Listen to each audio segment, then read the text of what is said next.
Bismillah, Assalamualaikum warahmatullahi wabarakatuh. Waalaikumsalam warahmatullahi wabarakatuh. Baik, kami dari peneliti Klaster Seranas, Ketua Tim Bapak Profesor Dr. Hanani MG. Di samping saya bersama dengan Bapak Dr. Haji Syafaat Anugrah Pradana SHMH, dan saya sendiri sebagai Asrantin Hashim MH. Sekarang kami ada di Pegunungan Bali, tepatnya di Bukit Kintamani, di Cafe Elago. Di belakang kami ini adalah Gunung Kintamaninya.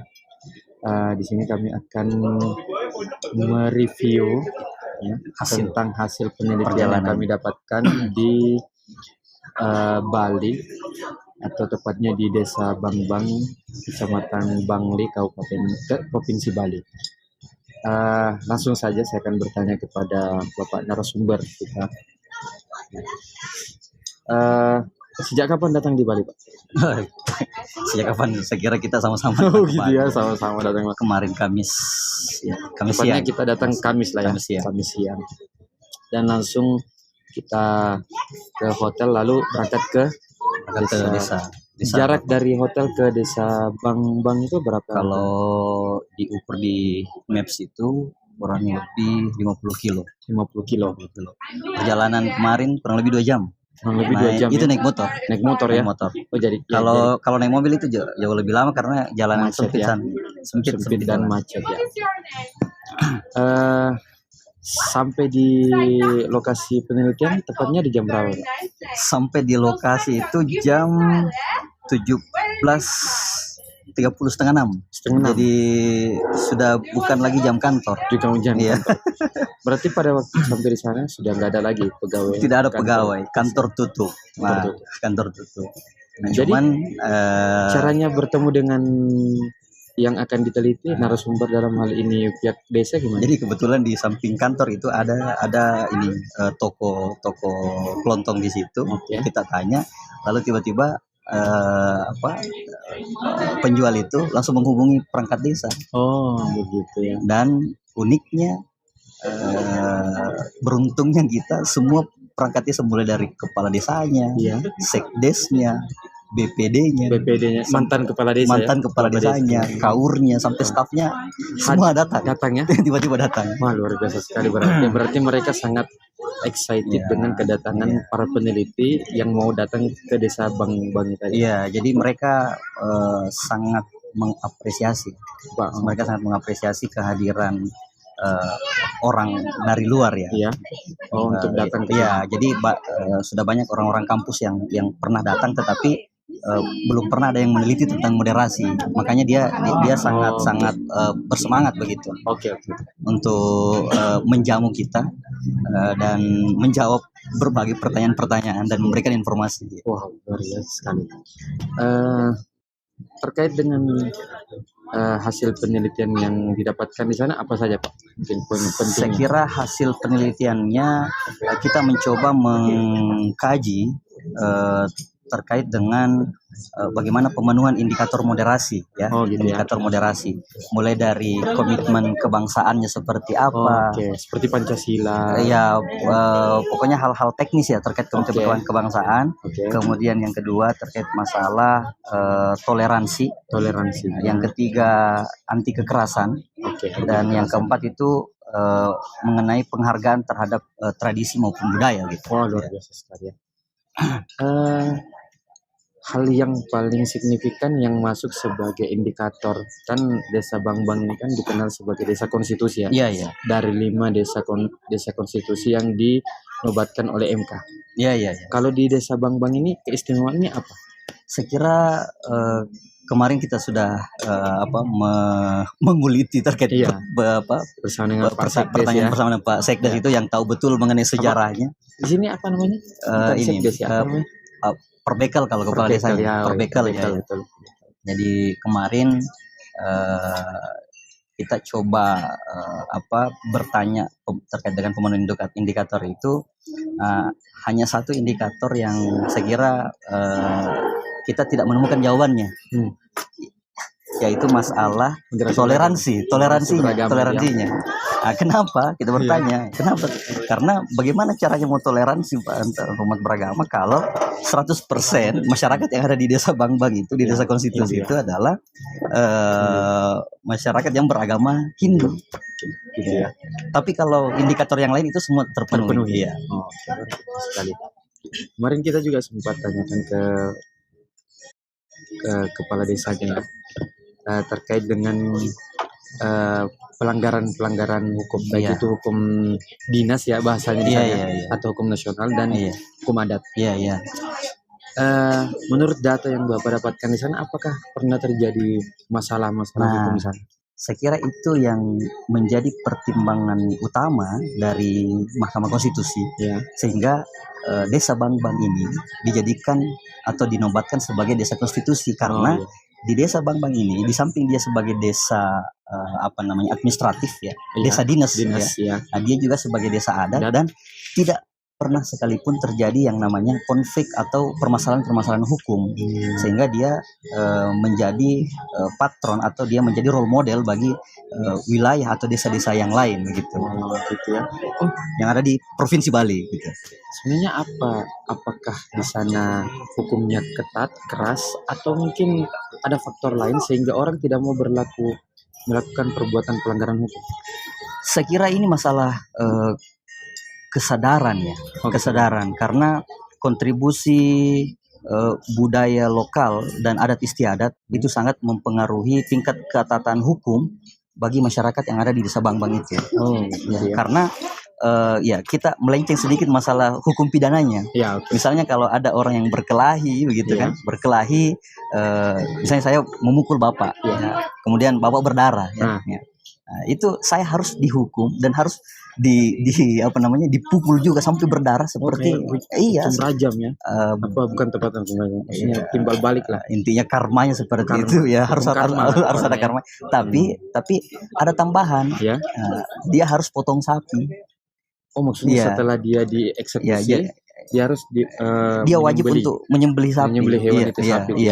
Dan itu dilakukan di tengah-tengah desa itu. Jadi di desa Bangbang itu ada tugu. Ada tugu ya. Di situ tempat penyembelihan itu. Dan itu diumumkan ke seluruh masyarakat desa. Jadi ada sanksi moralnya begitu. Berarti dia sekali tidak hanya mendapatkan sanksi finansial karena harus mengeluarkan uang untuk membeli sapi tadi misalnya, tapi juga mengeluarkan sanksi ada dampak moral yang ditimbulkan karena dia malu kan, sampai harus diumumkan kepada di sekitaran kampung. Jadi itulah yang menjadi pertimbangan kira-kira bagi masyarakat desa untuk berpikir kesekian kali begitu untuk melakukan pelanggaran hukum gitu. Dan itulah yang menjadi pertimbangan utama bagi Mahkamah Konstitusi sehingga desa Bangbang dijadikan sebagai desa konstitusi. Baik sekali. Kan tadi ada 4 indikator ya. Ada 4 indikator. Selain indikator toleransi kan tadi kita sudah paham karena di sana 100%. Yang kedua adanya taat hukum itu. Kira-kira ada lagi yang dua ini yang berkaitan dengan indikator yang kedua yang ada di Mahkamah Konstitusi itu? Saya kira masalah pertimbangan lain dari Mahkamah Konstitusi ini masalah kewilayahan. Wilayahnya. Jadi masalah posisi desa Bangbang ini berada di antara 3 kabupaten. Maksudnya gimana tuh? Jadi ada 3 kabupaten. Di antara 3 kabupaten ini, maksudnya desa Bangbang ini masuk di antara 3 kabupaten. Iya, tetap masuk dia masuk di Kabupaten Bangli. Tapi perbatasannya desa Bangbang ini dia ada masuk di Kabupaten Karangasem dan Kabupaten saya lupa satunya itu. Dia ada di antara 3 kabupaten. Iya, di 3 kabupaten. Desa Kabupaten Bangli, Kabupaten Karangasem, Kabupaten lupa sekali saya yang satu lagi. Makanya dia itu salah satu ciri khas dari desa Bangbang sehingga dijadikan sebagai desa konstitusi. Itu alasan lain itu. Selain itu data yang Bapak dapatkan dari pihak desa mungkin ada cerita lain lah yang mungkin di luar daripada desa konstitusi, misalnya bagaimana perlakuan ketika ada orang asing datang ke daerahnya atau mungkin dan lain sebagainya apa? Ya, saya kira masalah perlakuan dari masyarakat desa ya. Iya. Mereka sangat menghormati, mereka sangat menghargai orang-orang yang di luar dari desa Bangbang itu. Iya. Contohnya kita waktu ini kita datang gitu ya. waktu kita datang Dia sebelumnya sampai, ya, sebelumnya kita sebenarnya kita yang salah karena tidak tidak di luar jam kantor. tidak pernah menginformasikan, itu tidak juga pernah yang menginformasikan. Nah, tetapi lucunya dia yang minta maaf, mereka yang minta maaf. Dan datang dengan menggunakan pakaian pakai santai dia karena memang sudah di luar jam kantor. Karena sebenarnya bukan masalah pakaiannya juga, Ya. tapi masalah informasi yang harusnya kita menginformasikan dulu melalui email misalnya surat kan. Kemudian kita datang, tapi ini kan kita langsung datang dan dia menjamu. Karena memang harapan kami setelah riset ini itu kita bisa minimal mencontohi dan menyebarkan informasi terkait desa konstitusi untuk desa-desa yang lain, khususnya di Sulawesi Selatan ya. Selama desa, setahu saya kan tanggal 2018 lah ya. November itu ya. Desa Bangbang ini ditunjuk sebagai desa konstitusi ya oleh MK. Iya. Apakah MK pernah datang ke desa itu untuk melaksanakan Iya. kegiatan? Jadi tiap tahun. Tiap tahun. Ya, setiap tahun MK itu punya program dan melibatkan semua desa konstitusi, jadi yang kelima-lima desa. Lima desa konstitusi dilibatkan dalam kegiatan. Jadi tidak hanya desa Bangbang, tapi semua. Maksudnya ketika ada kegiatan di desa Bangbang, desa yang lain di provinsi lain ini datang juga. Iya. Gitu ya. Harus datang. Nah, tapi setiap tahunnya itu digilir. Digilir. Iya, misalnya tahun ini di Bali, tahun depan misalnya di Kalimantan, tahun depannya lagi di Takalar, di Sulawesi Selatan, atau di Papua, di Papua, di Papua ya. Dan ada juga di Padang, kan ada 5. Ketika MK misalnya, MK datang berkunjung ke Bangbang, kemudian memanggil semua desa konstitusi yang lain, itu yang membiayai itu siapa? Apakah dari desa itu sendiri menggunakan APBDes itu atau dari dana MK sendiri? Jadi yang anggarannya itu dari MK. Dari MK. Ya, karena memang pada prinsipnya desa konstitusi itu merupakan anak emas dari Mahkamah Konstitusi, anak kesayangannya. Jadi 5 desa konstitusi itu anak kesayangan dari MK. Makanya kemarin waktu cerita desa kepala desanya itu kalau dia mau berkunjung ke MK itu free access ya? Tanpa ditanya lagi mau ketemu dengan siapa kira-kira MK dalam kurun waktu beberapa tahun ke depan ini akan menunjuk desa lagi yang lain untuk menjadi desa konstitusi? Ya, saya kira kemarin informasi yang kita dapatkan itu masih butuh 5 lagi ya. Butuh 5 lagi. Kan sudah ada 5. Ya, targetnya ada. Berarti akan ada 5 lagi desa konstitusi. Ada 10 ya. Targetnya 10 desa konstitusi.